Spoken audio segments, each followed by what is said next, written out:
ओम मुनित्रयं नमस्कृत्य उक्तिः परिभाव्य च वैयाकरणसिद्धान्तकौमुदीयं विरच्यते। सर्वेभ्यः श्रोतृभ्यः नमः। अस्माभिः गतपाठे यद्यत् पठितं तद् एकवारं स्मरामः। वयं वैयाकरणसिद्धान्तकौमुदी इत्याख्यस्य ग्रन्थस्य तत्र अजन्तनपुंसकलिङ्गप्रकरणे भवामः। प्रकरणस्य अस्य अस्माकं क्रमे तत्र द्वितीयः पाठः गतपाठः प्रवृत्तः। अस्मिन् द्वितीये पाठे सर्वादौ वयम् औङ्श्यां प्रतिषेधः वाच्यः इति वार्तिके तत्र व्याख्यात्रा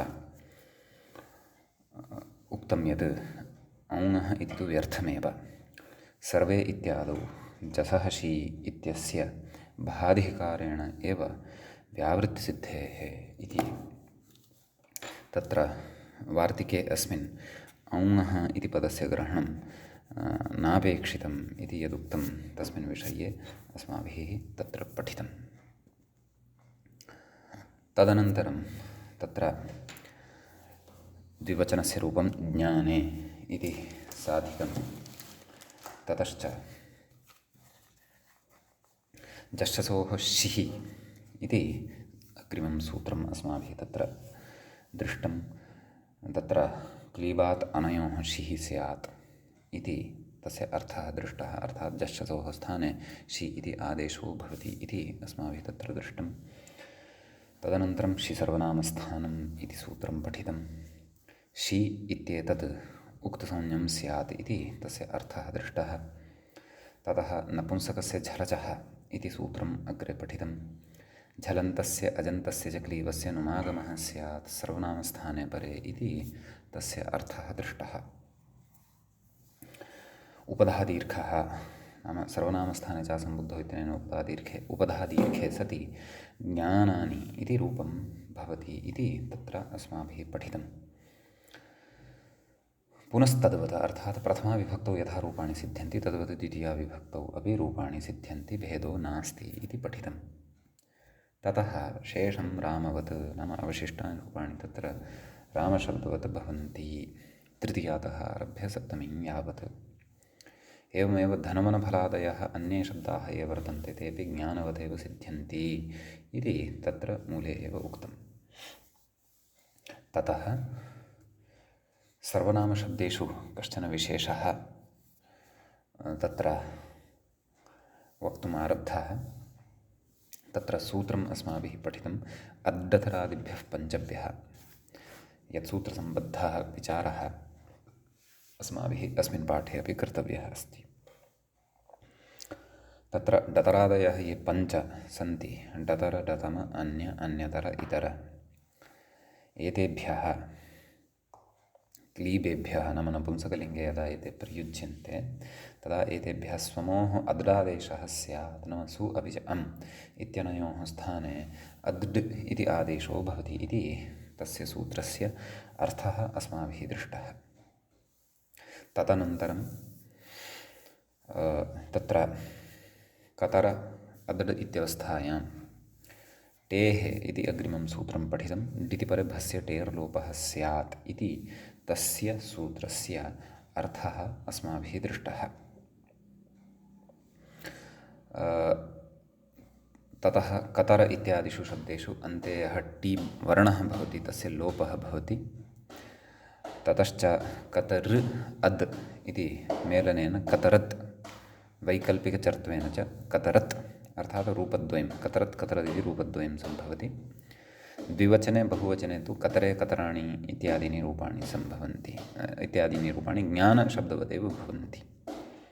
तत्र प्रत्युदाहरणमेकं दृष्टं। भस्य इति किं पञ्चमः, तत्र डित् प्रत्ययः परतः अस्ति, परन्तु सः मडागमकारणात् मकारादिः सम्पद्यते, अतः भसंज्ञा तत्र न भवति इति तत्र दृष्टं। ततः अग्रे पठितं। टेर्लुप्तत्वात् प्रथमयोः पूर्वसवर्णः इति पूर्वसवर्णदीर्घः एङ्ह्रस्वात् इति सम्बुद्धिलोपश्च न भवति। हे कतरत् इति सम्बोधने तत्र रूपं साध्यमानम् अस्ति अस्माभिः, गतपाठे तावत् तत्र सवर्णदीर्घस्य निवृत्त्यर्थं तत्र टिलोपः वक्तव्यः, अन्यथा हे कतराद् इति रूपं स्यात्। पुनरपि तत्र पूर्वपक्षिणा उक्तं यत् सवर्णदीर्घस्य निवृत्त्यर्थं टिलोपसदृशं गुरुभूतं कार्यं न कर्तव्यं। तत्र अदडादेशस्य अपेक्षया द इति आदेशः एव विधीयताम्। सु इत्यस्य स्थाने केवलः द इति आदेशः, अम् इत्यस्य च स्थाने अपि केवलः द इति आदेशः एव कर्तव्यः। कतरद् इत्यादीनि रूपाणि सिद्ध्यन्ति एव खलु इति तत्र उक्तं, परन्तु तथा नास्ति। सत्यं भवता यदुच्यमानं वर्तते तद् तथा तया रीत्या अथवा तेन पथा अपि तत्र सवर्णदीर्घस्य निवृत्तिः भवितुम् अर्हति, वयम् अङ्गीकुर्मः। परन्तु तत्र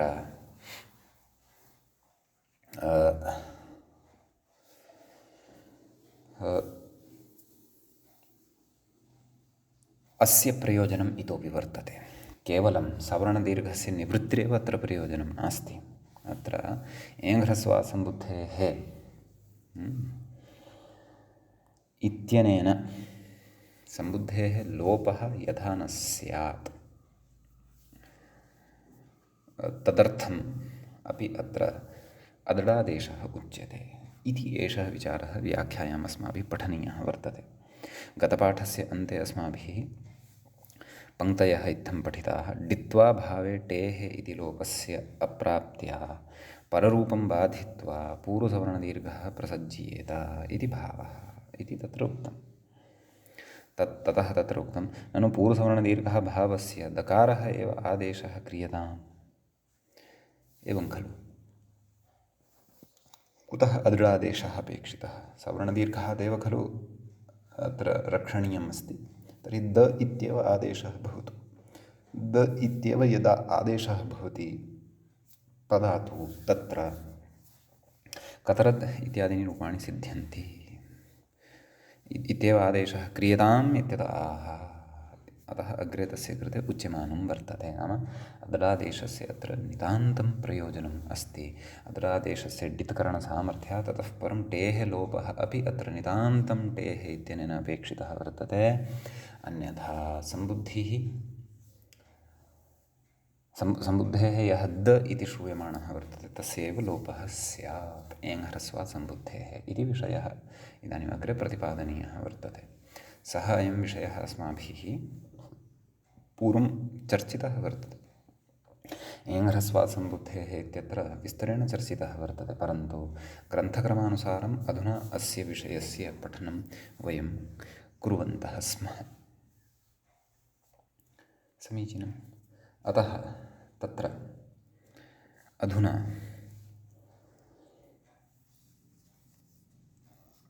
अग्रे अस्माभिः पठनीयम् अस्ति।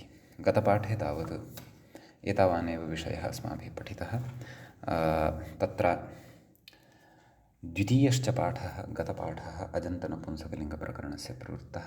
अधुना तावत् अजन्तनपुंसकलिङ्गप्रकरणस्यास्य तत्र तृतीयः पाठः एषः अस्माकं क्रमे आरब्धः भवति। समीचीनं। तर्हि अस्मिन् तृतीये पाठे पश्यामः, व्याख्यातारम् अनुसरामः। किं कथयति इत्यत आह एङ्घ्रस्वाद् इत्यादि मूले पश्यन्तु किम् उक्तम्। एङ्घ्रस्वात् अर्थात् एङ्घ्रस्वात् सम्बुद्धेः इति भावः इति सम्बुद्धिलोपश्च न भवति। अस्याः पङ्क्तेः व्याख्यानं कुर्वन् कथयति व्याख्याता अग्रे। सोर्दकारादेशे सति नाम सु इत्यस्य दकारादेशः एव यदि क्रियेत तर्हि तस्य स्थानिवत्वेन नाम स्थानिवद्भावेन तस्य स्थाने नाम तस्मिन् दकारे सुधर्मः अथवा अम् धर्मः अस्ति एव खलु। सम्बुद्धित्वात् अतः प्रथमाविभक्तेः एकवचने तस्य सु इति सम्बुद्धिसंज्ञकः वर्तते, एकवचनं सम्बुद्धिः इत्यनेन। सम्बुद्धित्वात् ह्रस्वान्ताङ्गात् एवं खलु। तर्हि कतर इत्यादयः ये पञ्च परिगणिताः सन्ति एतेषां ह्रस्वान्ताङ्गत्वम् एव खलु अस्ति। अतः ह्रस्वान्ताङ्गत्वात् ह्रस्वान्ताङ्गत्वम् एतेषां वर्तते एव इति कृत्वा तर्हि ततः परतः सम्बुद्धेः अवयवः यः हल् वर्तते तदेव कथयन् अस्ति। परत्वात् लोपः प्रसज्येत्, नाम ह्रस्वान्ताङ्गात् परत्वात् लोपः प्रसज्येत्, प्रसज्येत, नाम अत्र लोपः स्यात्। लोपः यदि जातः अस्य द इति आदेशस्य तर्हि किं भविष्यति? तर्हि हे कतर इति अनिष्टं रूपं लप्स्यते। रूपं तु हे कतरद् इत्येव अपेक्षितं वर्तते। अतः एव अत्र विचिन्त्य अदडादेशः क्रियते। विचिन्त्य एव च तत्र टेः इति सूत्रम् अपि उच्यते। समीचीनं। कथयति अग्रे, अदडादेशे तु टिलोपे सति, नाम अदडादेशं तु यदि कुर्मः तर्हि तु टिलोपे सति, नाम टेः लोपः भवति, अतः टेः लोपे सति कतर् इत्यङ्गम्, एवं किल। टेः लोपः यदि जातः तर्हि अङ्गं किम् अवशिष्टं? कतर् इति रेफान्तम् अङ्गम् अवशिष्टं।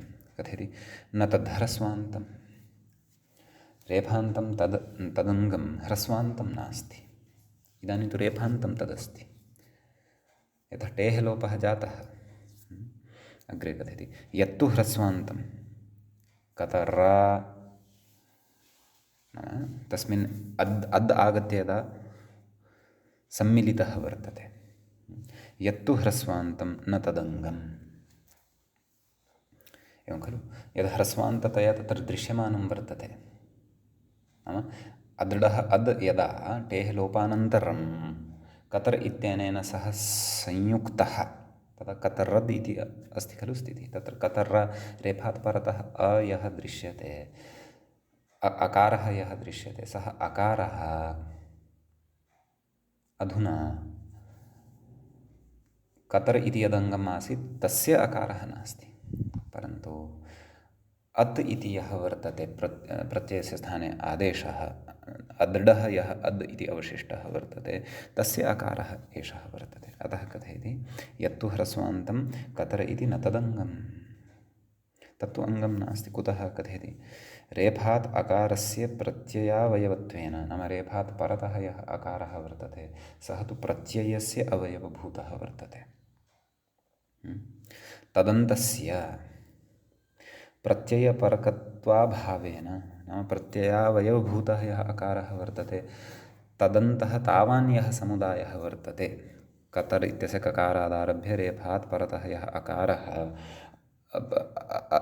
अद् इत्यस्य यः अकारः वर्तते, तदन्तस्य प्रत्ययपरकत्वाभावेन, नाम तस्मात् परतः प्रत्ययः नास्ति। तस्मात् परतः तु दकारः अस्ति, दकारः प्रत्ययः नास्ति, प्रत्ययस्तु अद् अस्ति यः सु स्थाने विहितः वर्तते, एवं खलु। कथयति, प्रत्ययपरकत्वाभावेन अङ्गत्वाभावात्, अङ्गत्वम् एव तस्य नास्ति। अङ्गत्वं यदि नास्ति तर्हि तत्र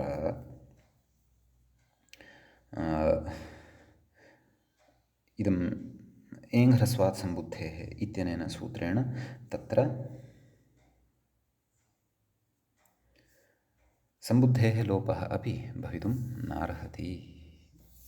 नाम दकारस्य सम्बुद्धेः अवयवः इति वक्तव्यं, सम्बुद्धेः अवयवभूतः यः दकारः वर्तते तस्य लोपः अपि न भवति।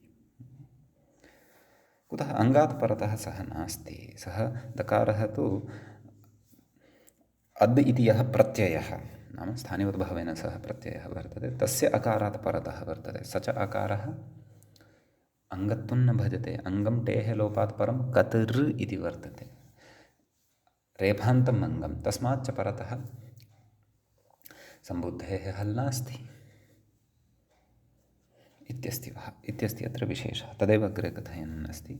अतः टिलोपप्रवृत्तये, टीलोपस्य प्रवृत्त्यर्थम् अदडादेशविधिरिति भावः, अदडादेशस्य विधानम् अत्र क्रियते इति।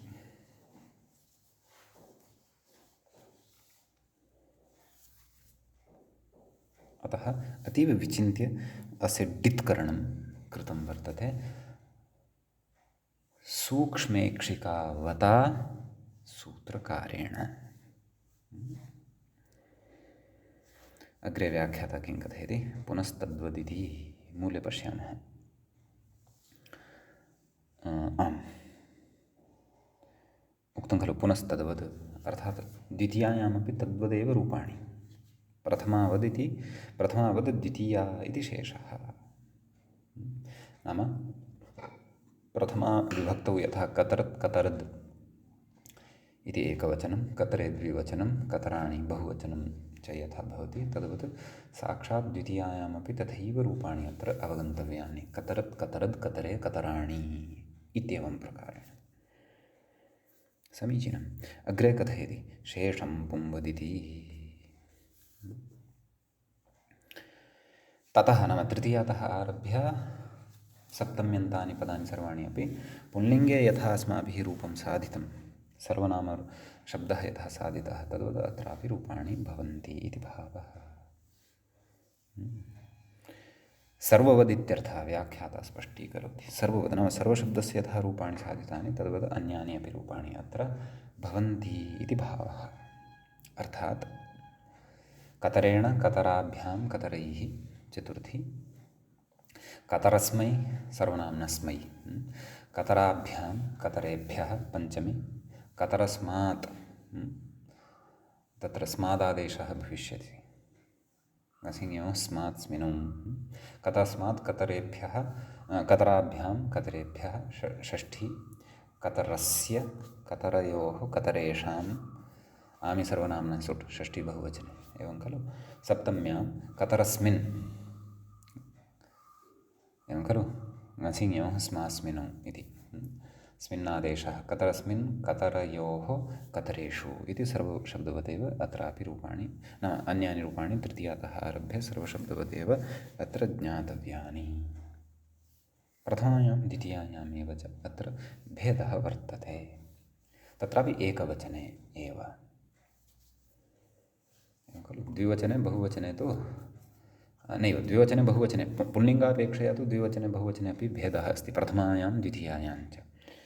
यतोहि पुल्लिङ्गे सर्वौ सर्वान् एवं भवति, प्रथमा द्वितीया, द्विवचने बहुवचने च। अत्र तु तथा नास्ति, अत्र तु सर्वे सर्वाणि नैव, कतरे कतराणि कतरे कतराणि इत्येवं रीत्या रूपाणि अत्र वर्तन्ते। समीचीनम् इति कश्चन विशेषः अत्र वर्तते। तदनन्तरम् अन्यानि अपि रूपाणि साधितानि वर्तन्ते। डतमच् प्रत्ययान्तस्य अपि उदाहरणं दत्तं वर्तते, कतमत् इति मूले भवन्तः यदि पश्यन्ति तर्हि कतमत् कतमद् अन्यानि सर्वाणि अपि रूपाणि कतरत् इति वदेव। इतरत् इतरद् इति रूपद्वयम् इदमपि प्रथमाविभक्तेः एकवचने भविष्यति। अन्यानि सर्वाणि रूपाणि कतमत् इति शब्दवत् अथवा कतर इति शब्दवत्, नाम अदृरादेशः भवति इति। मूलशब्दस्तु वस्तुतः कतमत् अथवा कतरद् इति नास्ति, कतर कतम इत्येव वर्तते। अदृरादेशानन्तरं निष्पन्नं रूपं कतमत् कतरत् इति एवं रीत्या श्रूयते। अन्यशब्दादपि अदृरादेशे सति अन्यत् अन्यद् इत्यादीनि रूपाणि भवन्ति। अन्यतरशब्दादपि अदृरादेशे सुप्रत्ययस्य अमादेशस्य च अदृरादेशे कृते सति अन्यतरत् अन्यतमत् इत्यादीनि च रूपाणि तत्र भवन्ति, एवं खलु। ततः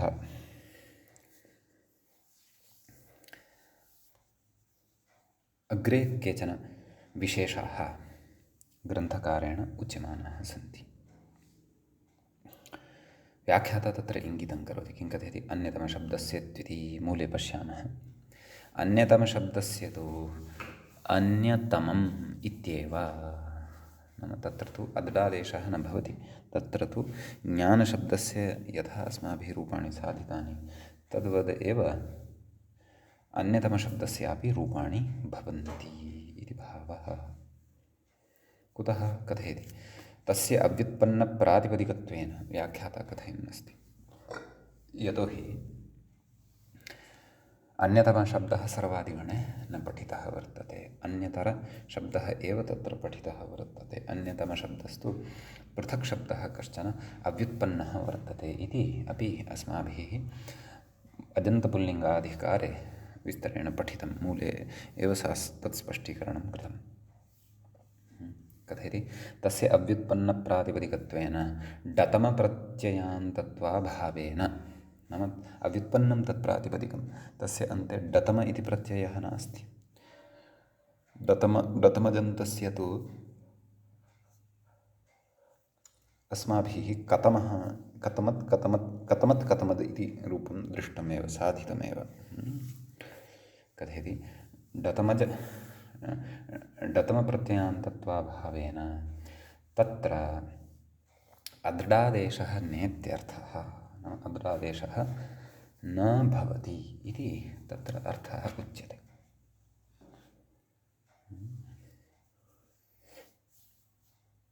ततः कथयति एकाच्च प्राचाम् इति डतरजन्तात् एकतरशब्दात् स्वमोः अदृडादेशे प्राप्ते आह एकतरात्, आमाम्, अग्रे भिन्नः विचारः आरब्धः वर्तते। एवम् अग्रे भिन्नः विचारः आरब्धः वर्तते। एकतमशब्दस्य तु एतावानेव विशेषः, यद् अत्र अदृडादेशः सु अपि च अम् इत्यस्य न भवति, अतः ज्ञानशब्दवदेव रूपाणि भवन्ति। एकतमम्, एकतमे, एकतमानि, एकतमम्, एकतमे, एकतमानि, अग्रे अन्यानि च रूपाणि रामशब्दवत् एव अत्र साधनीयानि। समीचीनम्।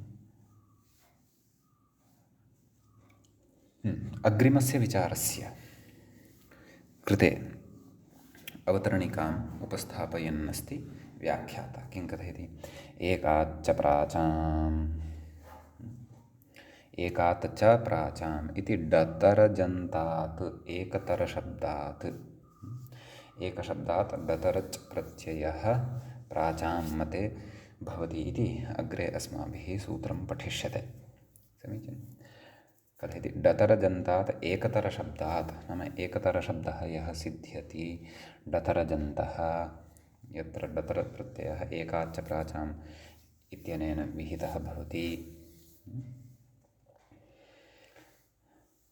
कथयति एकतरशब्दात् स्वमोः अदृडादेशे प्राप्तेन सु अपि च अम् इत्यनयोः स्थाने अदृडादेशः सम्प्राप्तः भवति इति कृत्वा अदृडादेशे प्राप्ते आह, नाम अदृडादेशे प्राप्ते कथयति एकतरादिति।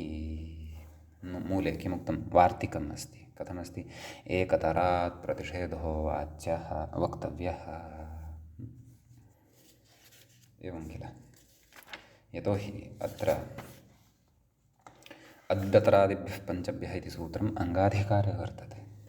सप्तमाध्यायस्य प्रथमपादस्य पञ्चविंशतितममिदं सूत्रं वर्तते। अङ्गाधिकारे इदं सूत्रं वर्तते इति कृत्वा अत्र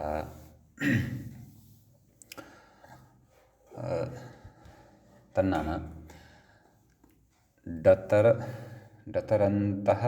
डतरान्तः यः शब्दः तदन्तादपि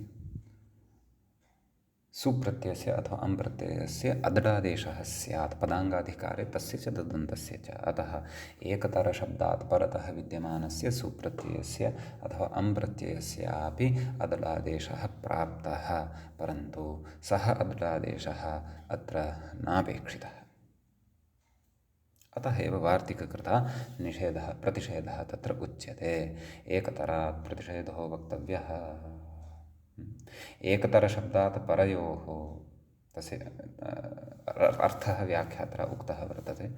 एकतरशब्दात् परयोः, नाम एकतरश इत्यस्मात् शब्दात् परतः स्वमोः, नाम सुप्रत्ययः अथवा अम् प्रत्ययः वर्तते। अर्थात् प्रथमाविभक्तेः एकवचनं, द्वितीयाविभक्तेः च एकवचनं यदि अस्ति, तर्हि तयोः स्वमोः अदृडादेशप्रतिषेधो वक्तव्यः इत्यर्थः।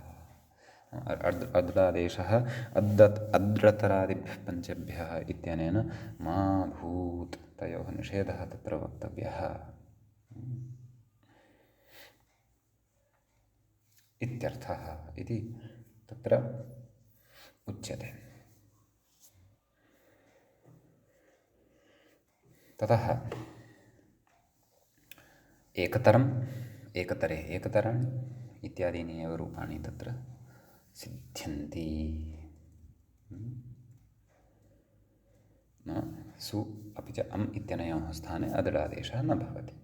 समीचीनम् इति अयं कश्चन विचारः अत्र सम्पन्नः भवति एकतरशब्दविषये अपि। अधुना अग्रिमं विचारं प्रविशति ग्रन्थकारः व्याख्याता च। अग्रे जर्स् शब्दविषये चर्चा करिष्यते नपुंसकलिङ्गे। अस्माभिः पुल्लिङ्गे अपि जर्स् शब्दस्य विमर्शः कृतः, तत्र नपुंसक स्त्रीलिङ्गे अपि जर्स् शब्दस्य जराशब्दस्य विमर्शः कृतः।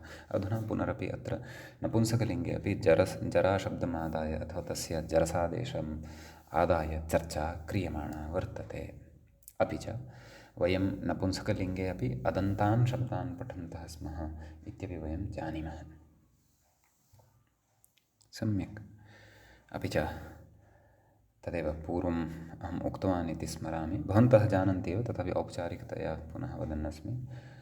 अजन्तनपुंसकलिङ्गप्रकरणस्य अस्य तृतीयः पाठः। तत्र अदृड् इत्यत्र डित्करणं कुतः इति विचारं पुरस्कृत्य अस्माभिः आरब्धः वर्तते एषः। अस्तु, अग्रे अनुसरामः। व्याख्याता कथयति अविद्यमाना जरा यस्य कुलस्य इति विग्रहे नयोस्त्यर्थानां वाच्यो वाचोत्तरपदलोपः इति एकं वार्तिकम् अस्माभिः अग्रे पठिष्यते। अग्रे नाम तत्र समासेषु पठिष्यते। नाम एतेन समासः क्रियते इति कथयति। इति बहुव्रीहौ कः समासः? बहुव्रीहि समासः क्रियते। अपि च कार्यद्वयम्, अन्यत् कार्यं किं क्रियते? विद्यमानपदलोपे विद्यमानपदस्य नाम विद्यमानम् इति यत् पदं वर्तते तस्य लोपः क्रियते। एवं खलु? नाम लौकिकविग्रहः कः अस्ति? अविद्यमाना जरा यस्य। अलौकिकविग्रहः कथम्? अविद्यमाना सु जरा सु। नयोस्त्यर्थानां वाच्यो वाचोत्तरपदलोपः इत्यनेन सूत्रेण समासः। किञ्च उत्तरपदलोपः, अर्थात् अविद्यमाना इत्यत्र इति पूर्वखण्डः, समासस्य पूर्वखण्डः एषः वर्तते। अर्थात् पूर्वपदं वर्तते। अविद्यमाना इति पूर्वपदं, जरा इति उत्तरपदं। तत्र पूर्वपदस्य अथवा पूर्वखण्डस्यापि उत्तरपदं यद् वर्तते, किं विद्यमाना इति अस्ति, तत्रापि द्वयोः पदयोः मिथः समासः वर्तते। नै अपि च विद्यमाना इत्यनयोः, न विद्यमान अविद्यमाना इत्यनयोः समासः तत्र वर्तते। एवं खलु? तर्हि तत्र विद्यमाना इति यत् पदं वर्तते तस्य पदस्य नयः तु अ इति श्रूयमाणः वर्तते। तत्र का व्यवस्था अस्ति? या व्यवस्था अस्ति तां व्यवस्थामपि वयं समासेषु, तत्रापि तत्पुरुषसमासे अपि नै तत्पुरुषसमासप्रपञ्चनवेलायां पठिष्यामः। समीचीनम्। अतः अविद्यमाना इत्यत्र विद्यमाना इत्यस्य लोपः भवति। किम् अवशिष्यते? अजरा इति अवशिष्यते।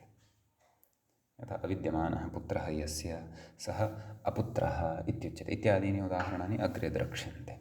परन्तु कथं शब्दः सिद्धः इति एतस्य सामान्यः वा परिचयः अस्माकं भवेदेव सिद्धान्ते प्रवेशात् पूर्वं। तदर्थं व्याख्यात्रा अत्र समासविधानम् उक्तम्। समीचीनं। तर्हि अजरा इति लब्धं खलु? विद्यमानपदलोपे सति अजरा इति लब्धम्। अग्रे व्याख्याता कथयति गोस्त्रियोः इति ह्रस्वत्वे अजरशब्दः गोस्त्रियोरुपसर्जनस्य इत्यनेन सूत्रेण अजरा इत्यत्र विद्यमानः यः आकारः तस्य आकारस्य ह्रस्वत्वं भवति। इदमपि सूत्रम् अस्माभिः अग्रे एव पठिष्यते गोस्त्रियोरुपसर्जनस्य इति।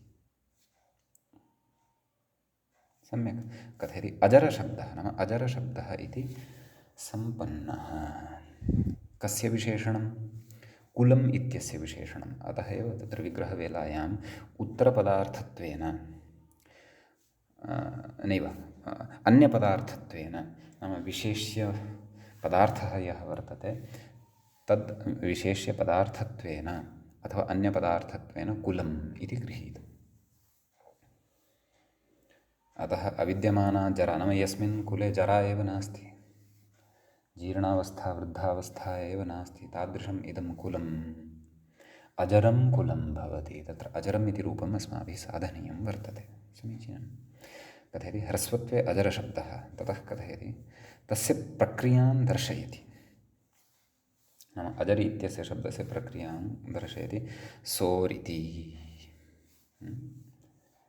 मूले पठामः सोः अमादेशे कृते अर्थात् अजरशब्दात् सुप्रत्ययः भवति। तस्य सुप्रत्ययस्य स्थाने अतोम् इत्यनेन सूत्रेण अम् इति आदेशः भवति। एवं खलु। अतः तत्र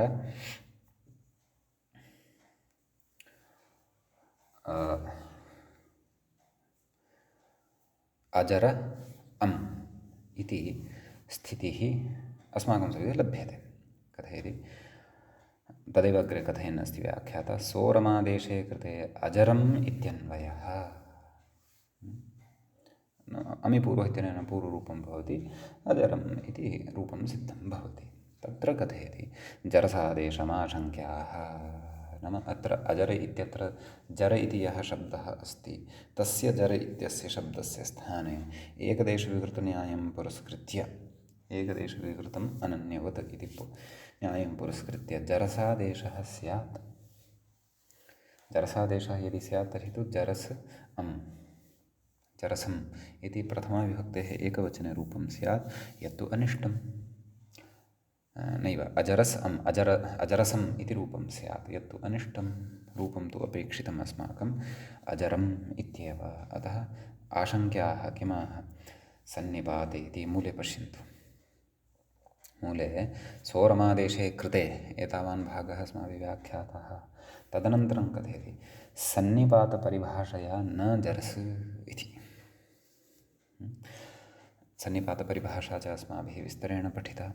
सन्निपातलक्षणो विधिरनिमित्तं तद्विघातस्य एवं खलु। कथयति अदन्तसन्निपाताश्रयस्य अमः नाम अयं सोः स्थाने यः अमः आगतः वर्तते, यः अम् इति आदेशः आगतः वर्तते, सः अम् इति आदेशः तत्र अजर इत्यत्र अदन्तं यदङ्गं वर्तते तस्य अन्ते यः अकारः वर्तते तम् अकारम् आश्रित्य सोः स्थाने आगतः वर्तते अयम् आदेशः। तदेव कथयन् अस्ति अदन्तसन्निपाताश्रयस्य अमः अदन्तत्वविघातकजरसादेशं प्रति नाम अदन्तत्वस्य विघातं करोति विनाशं करोति यः जरसादेशः तादृशजरसादेशं प्रति। अतः जरस् इति सकारान्तः आदेशः वर्तते किल प्रति निमित्तत्वायोगात् नाम तं जरसादेशं प्रति निमित्तं न भवति, अनिमित्तं भवति। किं सन्निपातलक्षणः विधिः। सन्निपातलक्षणः विधिः कः? सन्निपातलक्षणः विधिः अस्ति सु इत्यस्य स्थाने अतो अम् इत्यनेन विहितः अमादेशः। समीचीनम्। अतः तदेव मूले उक्तं सन्निपातपरिभाषया न जरस् तस्याः परिभाषायाः अत्र प्रवृत्तिरस्ति। अतः जरसादेशः न भवति। अतः अजरम् इत्येव रूपं तत्र सिद्धं भवति इति। अजरशब्दस्य नपुंसकलिङ्गे विद्यमानस्य प्रथमाविभक्तेः एकवचने इदं रूपं सिद्धं। तत्र द्विवचने द्विविधं रूपं भविष्यति। तत् अस्माभिः अग्रे पुनः चिन्तनीयं वर्तते। तत्र एकं रूपं कथयति आदौ अजरसी मूले।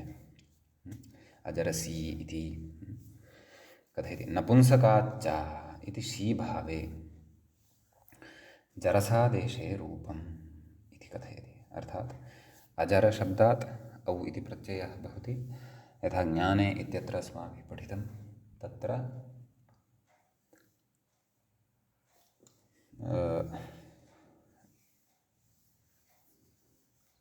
औ इत्यस्य स्थाने यथा शीभावः नपुंसकाच्च इत्यनेन विहितः तद्वत् अत्रापि भवति। अतः औ इत्यस्य स्थाने शी इति आदेशो भवति, तस्य इ अवशिष्यते।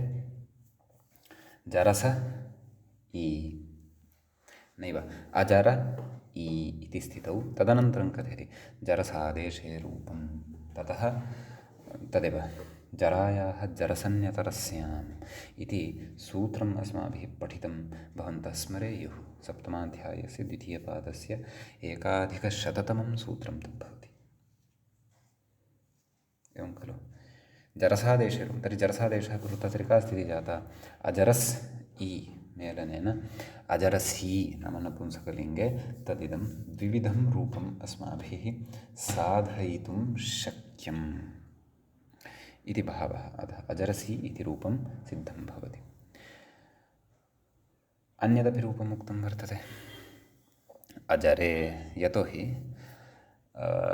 जरसादेशः विकल्पेन भवति। जरायाः जरस् अन्यतरस्याम् इति अस्माभिः पठितं वर्तते। अपि च जरसादेशस्तु एकदेशविकृतन्यायं पुरस्कृत्य भवति। तर्हि तत्र अजरे इति अस्ति द्वितीयं रूपं, तदेव कथयति अग्रे जरसादेशाभावे रूपं। नाम यस्मिन् पक्षे जरसादेशः नैव भवति तस्मिन् पक्षे इदं रूपम् अपि तत्र सिद्ध्यति। यथा ज्ञाने इति साधितं तद्वद् अजरे इत्यपि रूपं भवति। अग्रे कथयति जसि रूपं दर्शयितुम् आह। नाम जसि अत्र किं रूपं भवति? यद्यपि द्विविधानि रूपाणि अस्माभिः साधनीयानि, अजरांसि अजराणि इत्येवं रीत्या द्विविधं रूपम् अत्र वयम् अग्रे द्रक्ष्यामः, मूले एव उच्यते। परन्तु किं कथयति? जसि रूपं दर्शयितुमाह। नाम जसि परतः, अर्थात् प्रथमाविभक्तेः बहुवचने यः जस् इति प्रत्ययः भवति तस्मिन् परतः अत्र कथं रूपं भवति इति दर्शनाय आह, अर्थात् कथयति। किं कथयति? परत्वादिति मूले पश्यामः। परत्वात् जरसीकृते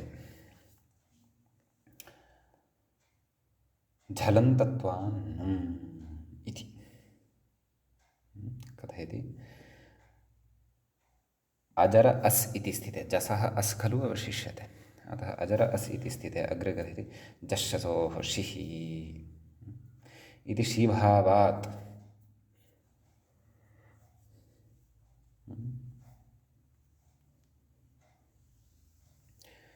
नाम शीभावादपि पूर्वं कथयति। शीभावात् परत्वात् नैव, शीभावात् पूर्वं न, शीभावात् परत्वात्।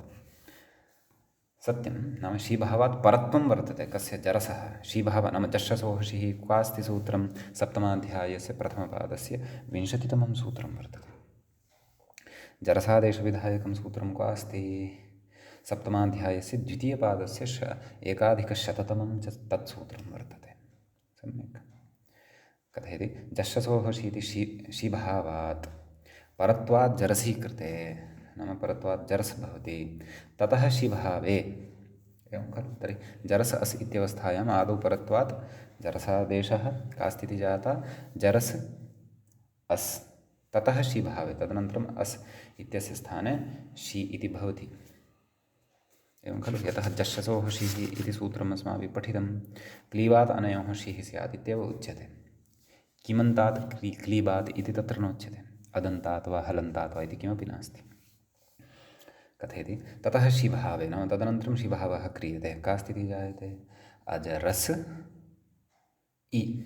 सम्यक् कथयति झलन्तत्वान् नुमित्यर्थः इति केचित्। नाम झलन्तत्वात् नुम् भवति इति केचन कथयन्ति। एवं खलु। मूले किमुक्तं वर्तते? परत्वात् जरसीकृते झलन्तत्वान् नुम्। तदेव तदेव नाम मूले यद् उक्तं वर्तते तस्य एव व्याख्यानमत्र क्रियमाणं वर्तते इति केचित् कथयन्ति। तर्हि केचित् किं दीक्षितोपि एवमेव कथयन् अस्ति। अस्तु, अत्र अग्रे अस्ति विचारः, विमर्शः अस्ति। अत्र कश्चन सिद्धान्तः, कश्चन उद्ग्रन्थस्थः विमर्शः अपि साधनीयः वर्तते अस्माभिः। एवं खलु झलन्तत्वात् नुमि सति नुं क्व आगत्य तिष्ठति। अजरस् इत्यत्र यः अन्त्यः अच् वर्तते, कः वर्तते सः? जकारोत्तरवर्ती अकारः वर्तते सः। एवं खलु। अतः तत्र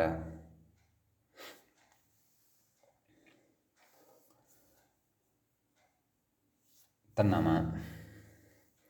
तस्मात् परतः आगत्य नुं तिष्ठति।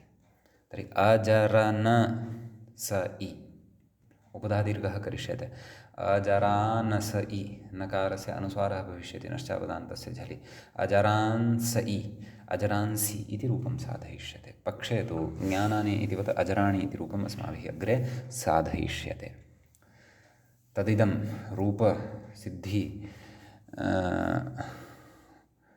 प्रकारम् एतं रूपसिद्धिप्रकारं वयम् आदौ एव स्पष्टम् अत्र कुर्मः। ततः परं व्याख्यागतः सिद्धान्तः यः वर्तते तद्विषये वयम् अधुना चर्चां करिष्यामः, येन दिग्भ्रान्तिः कदाचिन्न स्यात्। अतः अजरांसि इत्यस्य रूपसिद्धिः मया आदौ एव सूक्ष्मतया सरलतया च भवतां सौकर्यार्थम् अत्र उक्ता। समीचीनं। पुनः आगच्छन्तु व्याख्यानं प्रति। किं कथयति? परत्वादिति। अजर असि इति स्थिते जश्रसोः षि इति षित्वात् परत्वात् जरसि कृते इति शीभावात्, जश्रसोः षि इति शीभावात्, नाम शीभावात् भावापेक्षया अपि परत्वात् जरसि कृते, नाम आदौ जरस् भवति परत्वात्। यतः परशास्त्रं जरायाः जरसन्यतरस्याम् इति भवति, पूर्वशास्त्रं जश्रसोः षिः इति भवति। ततः शीभावे तदनन्तरं शीभावः नाम षि इति आदेशः क्रियते कस्य च सः स्थाने। तदनन्तरं झलन्तत्वान् नुमित्यर्थः इति केचित्, झलन्तत्वात् नुं भवति इति केचित् कथयन्ति। दीक्षितेनापि तदेव मूले उक्तं वर्तते। कथयति तर्हि दीक्षितेन यद्मूले उक्तं वर्तते तन्न युज्यते इति प्रतिपाद्यमानमस्ति अग्रे। इतः अग्रे यावानपि विचारः उक्तः वर्तते सः उद्ग्रन्थस्थः विचारः वर्तते। तत्र नागेशादीनां विचारः अग्रे प्रस्तूयमानः वर्तते। अपि च भट्टोजिदीक्षितेन या पङ्क्तिः उक्ता वर्तते, परत्वात् जरसि कृते झलन्तत्वान् नुम् इति अस्याः पङ्क्तेः तत्र खण्डनम् इदानीं वयम् अग्रे पठिष्यामः। कठिनं किमपि नास्ति। यदि अत्र एकैकोपि विषयः मनसि अस्ति, मूले च ग्रन्थकारः किम् उक्तवान्, कथम् अजरांसि रूपं साधितवान्, कस्याम् अवस्थायां जर्सादेशं करोति, आदौ जर्सादेशं करोति वा अथवा षि इति आदेशं करोति, तदनन्तरं नुमागमं करोति वा इति एतावत् पर्यन्तं यत् समग्रमपि उक्तं तत् ध्यानेन यदि अस्माभिः बुद्धौ स्थापितं तर्हि अग्रिमः विषयः अपि नूनमेव अस्माभिः अवगन्तुं शक्यते। तत्र क्लेशः एव नास्ति। तथापि अग्रिमे विषये भवन्तः यदि किञ्चन प्रौढत्वम् अथवा काठिन्यम् अनुभवेयुः तर्हि यावत् शक्यम् अवगन्तुं यत्नः कर्तव्यः। गच्छता कालेन तत्र इतोपि सर्वविधः स्पष्टता अस्माकं लभ्येत। समीचीनम्। आम्, कथयति तदेतत् किम् अर्थात् परत्वात् जरसि कृते झलन्तत्वान् ततः शीभावे झलन्तत्वान् नुम् इति यत् केचन कथयन्ति, यद् व्याख्यात्र अपि उक्तं। कथयति तदेतत् जरसायाः जरसन्यतरस्याम् इति सूत्रे अजरांसि इत्यत्र नुं जरसोः प्राप्तयोः विप्रतिषेधेन जरस् इति। एवं खलु, नाम नुमपि सम्प्राप्तः भवति, जरस् अपि सम्प्राप्तः भवति, तर्हि कः भवेत्? नाम विप्रतिषेधेन आदौ जरस् भवेत्, नाम जरसादेशः भवेत् इति भाष्यविरुद्धत्वात् उपेक्ष्यं। नाम भाष्ये एवम् आदौ उक्तं वर्तते। एवं खलु। अपि च भाष्ये या पङ्क्तिः वर्तते, नुं जरसोः प्राप्तयोः विप्रतिषेधेन जरस्। यतः नुं विधायकं यत् शास्त्रं वर्तते नपुंसकस्य झलचः द्वासप्ततितमं तत् सूत्रं भवति। तदपि पूर्वशास्त्रमेव वर्तते। जरसादेशविधायकं च शास्त्रं परतः शास्त्रं भवति, तस्य परत्वं वर्तते अष्टाध्याय्याम्। एवं किल। अतः तदेव नाम इत्थं यद् उच्यमानम् अस्ति कैश्चित् अजर असीति स्थिते जश्रसोः षि इति षिभावात् परत्वात् जरस्, नाम षिभावात् पूर्वं परत्वात् जरस् भवतु, ततः षिभावः भवतु, तदनन्तरं झलन्तत्वात् नुं भवतु इति यत् केचन कथयन्ति तथा न। यतोहि भाष्ये तु कश्चन क्रमः भिन्नः दृश्यते। भाष्ये किमुक्तम्, अजरांसि इत्यत्र नुमजरसोः प्राप्तयोः विप्रतिषेधेन जरस्, नाम नुमादौ कर्तव्यः वा जरसादौ कर्तव्यः वा, तत्र जरस आदेशः आदौ क्रियते। समीचीनं। विप्रतिषेधेन नाम तुल्यबलविरोधे सति तत्र नुं जरसोः तुल्यबलविरोधः प्रकटितः वर्तते इति भावः। अतः तत्र जरसादेशः आदौ विधेयः अग्रे कथयति, नाम भाष्यस्य तत्र कथनस्य इतोपि बोधनं स्फुटतया व्याख्याता कुर्वन् अस्ति अग्रे। किं कथयति, शिभावात् पूर्वमेव परत्वात् जरसः प्रवृत्तौ हि। एवं खलु। नाम इदानीम् अत्र अतीव सूक्ष्मतया चिन्तनीयं भवति। शिभावात् पूर्वमेव परत्वात् जरसः प्रवृत्तौ, नाम शीभावः पश्चात् भवतु परन्तु परत्वात् जरस आदौ एव प्रवृत्तः यदि प्रवृत्तौ हि, तदा जसः सर्वनामस्थानत्वाभावेन, नाम जस् यः परतः वर्तते तस्य तु सर्वनामस्थानसंज्ञा नास्ति। सुडनपुंसकस्य इति निषेधेन, इति तत्र अनपुंसकस्य इति प्रतिषेधेन कथयति, सर्वनामत्वाभावेन नुमः एव अप्रसक्तेः, नुम् एव न प्रवर्तते तर्हि तु तत्र। यतः तत्र नपुंसकस्य झलचः इत्यनेन किमुच्यते, झलन्तस्य अजन्तस्य च क्लीबस्य नुमागमः स्यात् सर्वनामस्थाने परे, नाम सर्वनामस्थानपरकत्वं तत्र अपेक्षितं भवति।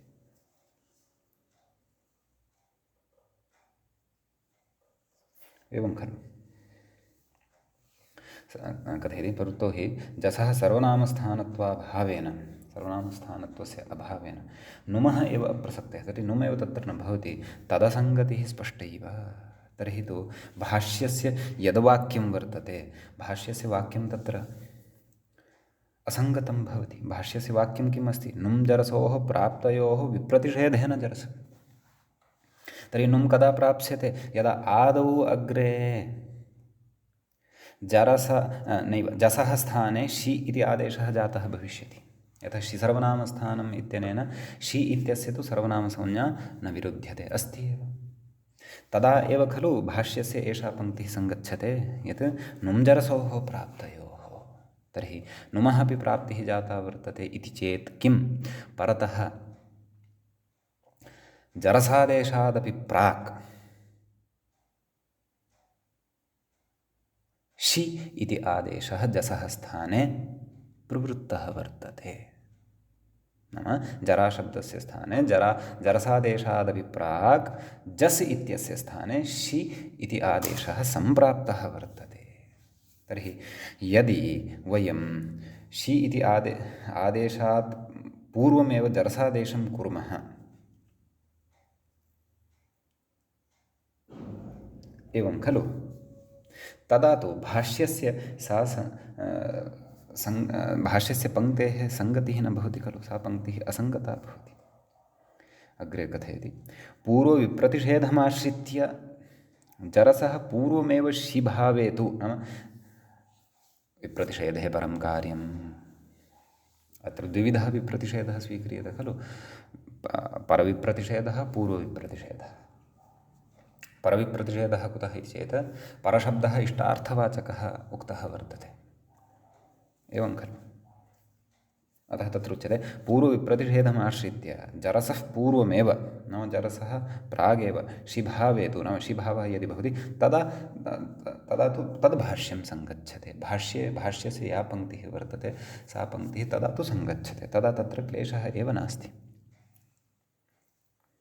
तदा शी परतः जातः भवति, नुमः अपि तर्हि प्रवृत्तिः भवति, जरसः अपि प्रवृत्तिः भवति। नुं जरसोः मध्ये तर्हि परत्वात् जरसेव आदौ प्रवर्तेत, तदनन्तरं नुं भवेत् इति या भाष्यपङ्क्तिः, सा भाष्यपङ्क्तिः सङ्गच्छते, सङ्गता भवति। अतः पूर्वविप्रतिषेधेन अत्र आदौ शिभावः एव कर्तव्यः। अतः दीक्षितेन यद् मूले उक्तं परत्वात् जरसीकृते झलन्तत्वान् नुम्,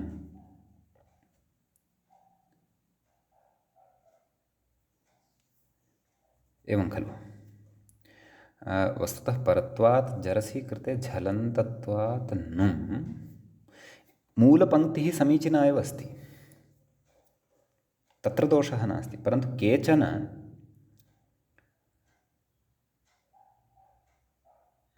परत्वात् जरसीकृते झलन्तत्वात् नुं, नैव नैव नैव, मूलपङ्क्तौ एव, मूलपङ्क्तस्य एव पङ्क्तेः एव खलु इदं खण्डनं प्रचलति। अथवा मूले नुं जरसोः प्राप्तव्य विप्रतिषेधेन जरस, नाम परत्वात् जरस् प्रवर्तते आदौ, आदौ जरस् भविष्यति, तदनन्तरं झलन्तत्वान् नुं भविष्यति।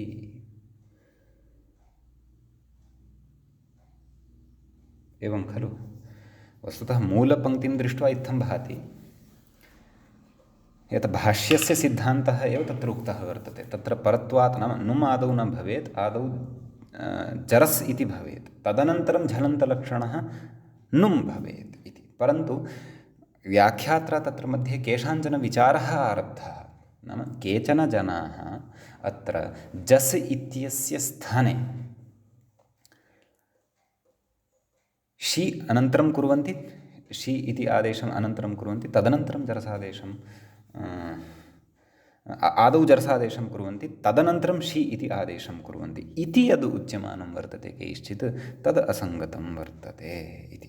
परन्तु पूर्वविप्रतिषेधम् आश्रित्य पूर्वमेव शीभावः यदि क्रियते तदा तु भाष्यस्य सङ्गतिः भवति। भाष्ये तत्र भाष्यस्य या पङ्क्तिः वर्तते तस्याः विरोधः न भवति इति भावः। समीचीनम्। अतः तत्र नुमः नुमि जरसि च अथवा नुं जरसोः आदौ कः भवेत् इति भाष्यसिद्धान्तपूर्वकमेव मूले अपि उक्तं वर्तते। अतः व्याख्यायां मूलदीक्षितस्य खण्डनम् इति न प्रतिभाति। अस्तु, सद्यः इदमेव स्वीकुर्मः, अग्रे किं कथयन्नस्ति पश्यामः। कथयति एवञ्च जरसः पूर्वमेव शिभावे कृते, नाम जरसादेशात् प्रागेव शिभावः भवति, तस्य सर्वनामस्थानत्वात्, शि सर्वनामस्थानमिति भवत्येव खलु, तस्मिन् परे नुं जरसोः प्राप्तयोः नुमपेक्षया परत्वात् जरस्, एवं खलु, नाम नुमपेक्षया परत्वात् जरस् भवति, ततः झलन्तलक्षणः नुमित्येव व्याख्येयं। यस् आगतम् नाम अयम् अभिप्रायः वर्तते, नाम मूले या पङ्क्तिः वर्तते परत्वात् जरसीकृते झलन्तत्वान् नुम्, अस्य वस्तुतः अभिप्रायः कः वर्तते? अभिप्रायः एषः वर्तते। कः? इतः पश्यन्तु पुनः। एवञ्च जरसः पूर्वमेव शिभावे कृते, तस्य सर्वनामस्थानत्वात्, नाम सर्वनामस्थानत्वं भवति इति कृत्वा तस्मिन् परे, नाम शी इति आदेशे परतः, नाम सर्वनामस्थानसंज्ञके परतः नुं जरसोः प्राप्तयोः, नुमपि प्राप्तः जरस अपि प्राप्तः, नुमपेक्षया परत्वात् जरस् इति अभिप्रायः अस्ति यत् मूले उक्तं, परत्वात् जरसि, ततः झलन्तलक्षणो नुम्, तदेव मूले यदुक्तं झलन्तत्वान् नुम् इत्येव व्याख्येयम्, इत्येव व्याख्या दीक्षितस्य अस्याः पङ्क्तेः कर्तव्या इति भावः। तत्र एवं न मन्तव्यं यत् परत्वात् जरसि अर्थात् शीभावं प्रबाध्य आदौ जरस् प्रवर्तते, न, तथा अस्याः पङ्क्तेः अर्थः नास्ति। परन्तु विप्रतिषेधेन आदौ शीभावः भवति, तदनन्तरं जरसादेशः भवतु वा नुमागमः भवतु वा इत्यनयोः परत्वात् जरस् प्रवर्तेत इति भावः अस्ति। समीचीनम्। अग्रे कथयति यदि हि जरसादेशात् प्रागेव अजन्तलक्षणो नुं स्यात्, एकः विचारः। नाम जरसादेशात् प्रागेव अजन्तलक्षणः नुं सम्पन्नः। यतः नुं तु अजन्तादपि भवति झलन्तादपि भवति। केन? नपुंसकस्य झलचः इत्यनेन, वा न वा? जरसादेशात् प्रागेव अजन्तलक्षणो नुं स्यात्। कथयति तदा अजरन् इ इति स्थिते, अजरन् इ इति स्थिते निर्दिश्यमानस्यादेशाः भवन्ति इति न्यायेन जरसी कृते, नाम अजरन् इत्यत्र जर इति यः निर्देश्यमानस्य, यतः जरायाः जरसन्यतरसामिति साक्षात् निर्देशः एव कृतः वर्तते जरा, तत्र च एकदेशविकृतमनन्यवति न्यायं पुरस्कृत्य जरा इत्यस्य अजरन् इत्यत्र जरा इत्यस्य विकृतं रूपं यत् जर अस्ति तस्य जरसादेशे सति अजरस् न कथयति, अजरस् न इति स्थिते कथयति सान्तसंयोगाभावात्, नाम तत्र अग्रिमं यत् सूत्रम् अस्माभिः पठनीयं वर्तते, शान्तमहतस्संयोगस्य किं तेन उच्यते इति चेत् शान्तसंयोगस्य महतश्च यः नकारः तस्य उपधायाः दीर्घः स्यात् असम्बुद्धौ सर्वनामस्थाने परे। शान्तमहतसंयोगस्य इत्यस्य सूत्रस्य अर्थस्य ईषत् परिचयः अपेक्षितः यदि एषा पङ्क्तिः अवगन्तव्या।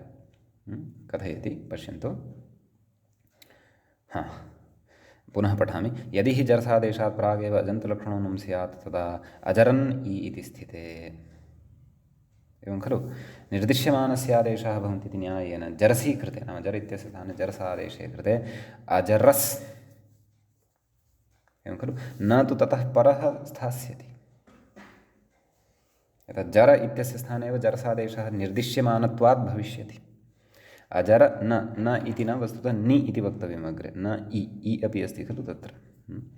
अजरस् नि इति स्थिते शान्तसंयोगाभावात्, नाम तत्र अन्ते तादृशः संयोगः न लप्स्यते यस्य अन्ते सकारः भवेत्। शान्तमहतसंयोगस्य इत्यस्य कृते यः अपेक्षितः वर्तते। कथयति सान्महतस्संयोगस्य इति वक्ष्यमाणदीर्घः न स्यात्, तर्हि अयं वक्ष्यमाणः दीर्घः एव न प्रवर्तेत इत्यादि शब्देन्दुशेखरे निर्जरशब्दनिरूपणावसरे अत्र च प्रपञ्चितम्।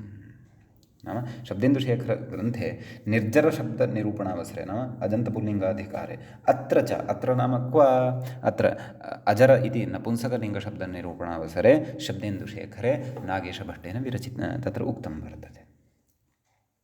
सः अतीव चातुर्येण सूक्ष्मेक्षिकया च भाष्यस्य सिद्धान्तस्य तत्र इतोपि युक्त्या पोषणं कृतवान्, अथवा वस्तुतः भाष्यस्य सिद्धान्तः अस्माभिः न पोष्यते, परन्तु तस्य अवगमनाय व्याख्यातृभ्यः इतोपि सः तत्र तर्कान् दत्तवान्।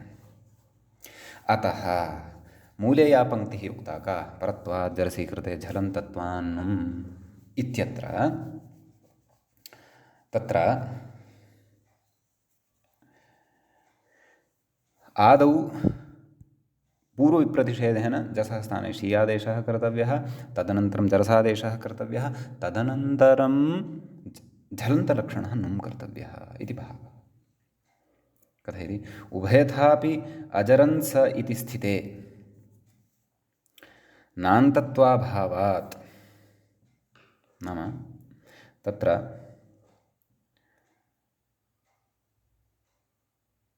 अजरन् स इति स्थिते, नाम निर्देश्यमानस्य आदेशः भवन्ति इति पक्षमादाय तत्र नाम नुमागमम् आदौ कुर्याम, परतः जरस् इति कुर्मः, उभयथापि यदि स्थितिं कुर्मः, उभयथापि यदि वयं प्रक्रियां चालयामः, तदा अजरन् स इति स्थिते नान्तत्वाभावात्, नाम नान्तत्वं तु न लभ्यते, एवं खलु, नान्तत्वाभावात् सर्वनामस्थाने च सम्बुद्धो इति दीर्घे प्राप्ते, नाम उपधायाः दीर्घः सर्वनामस्थाने च सम्बुद्धो इत्यनेन न सम्प्राप्तः भवति, दीर्घे अप्राप्ते, अतः अत्र उपधादीर्घार्थं सूत्रारम्भः क्रियते। तच्च सूत्रम् अस्माभिः अग्रिमे पाठे पठिष्यते। अत्र उभयथापि इति यः विषयः उक्तः अस्मिन् विषये पुनः किञ्चित् वक्तव्यमस्ति, अग्रिमे पाठे वदिष्यामि। अद्यतनपाठः तावत् अत्रैव उपसंह्रियते। मुनित्रयं नमस्कृत्य उक्तिः परिवहाव्य च वैयाकरणसिद्धान्तकौमुदीयं विरच्यते। एवञ्च अजन्तनपुंसकलिङ्गप्रकरणस्यास्य अस्माकं क्रमे तत्र तृतीयः पाठः एषः सम्पन्नतां गतः। नमः सर्वेभ्यः श्रोतृभ्यः।